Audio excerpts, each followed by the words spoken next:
नारायणाय विद्महे वासुदेवाय धीमहि तन्नो विष्णु प्रचोदयात। आप सबको जय श्री कृष्ण, जय सिया राम, ओम नमः शिवाय।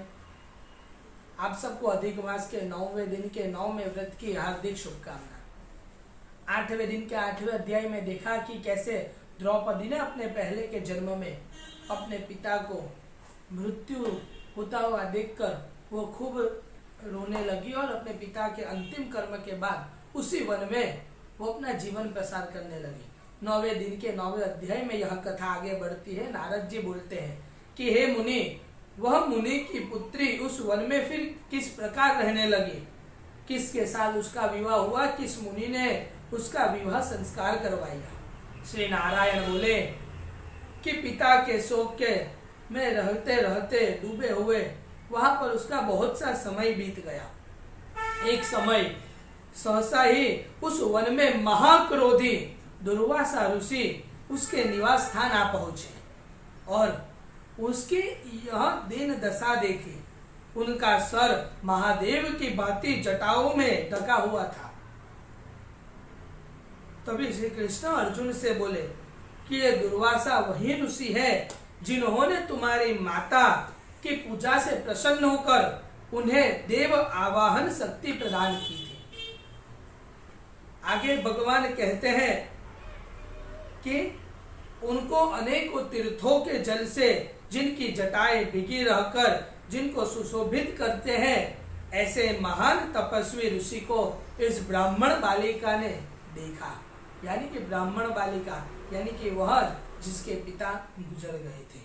आगे की कथा इस प्रकार होती है कि तब वह अपने शोक में विहल मुख को ऊपर की ओर उठाकर दुर्वासा ऋषि को नमस्कार प्रणाम करते हुए वहीं पर खड़ी हो जाती है और उनको अपने आश्रम में ले आती है। दुर्वासा ऋषि का आदर भाव से स्वागत करती है।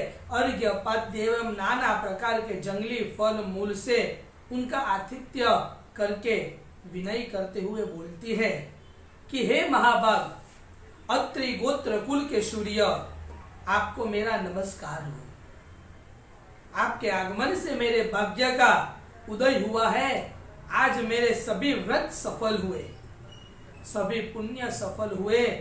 ऐसे वचन कहकर वह बाला मौन हो बैठ गए। तभी दुर्वासा ऋषि बोले कि हे पुत्री, तुमको धन्य हो, तुमने अपने पितृ कुल का उद्धार किया है। यह मेघावी ऋषि से की श्रेष्ठ तपस्या का ही परिणाम है। मैं कैलाश से तेरी धर्मशाला जानने के लिए ही निमित्त यहाँ पर आया हूँ। अब मैं जल्द ही बद्रिका आश्रम जा रहा हूँ भगवान बद्रीनाथ के दर्शन करने के लिए। इसी इच्छा से मैं यहाँ पर आया हूँ। तभी ब्राह्मण बाला कहने लगती है कि हे ऋषिराज, आपके दर्शन पाकर मेरे दुखों का सागर सूख गया है। भविष्य में मैं भी मुझसे आपने जो शुभ कामनाएं संभावना दिखाई देती है, मेरे जो भी दुख है वो भविष्य में दूर हो जा रहा है, यही संभावना मुझे दिख रही है। हे कृपालु, कि आप इसके विषय में नहीं जानते, कृपा करके इस अग्नि से मुझे बचाइए। हे तपस्वी, शीघ्र मुझे कोई उपाय बताइए।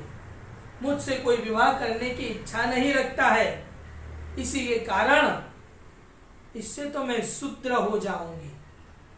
इसी भय से मैं रात को सो नहीं पाती, भोजन की इच्छा नहीं होती। हे मुनिराज, अब तो मृत्यु के अतिरिक्त और कोई भी मार्ग नहीं बचा हुआ है। यह सुनकर ऋषि दुर्वासा उसके लिए कोई युक्ति विचारने लगे। इति श्री बृहन्नारद पुराणे पुरुषोत्तम महात्म्य श्री नारायण नारद संवादे कुमारी विलापो नाम 9वां अध्याय। बोल पुरुषोत्तम भगवान की जय।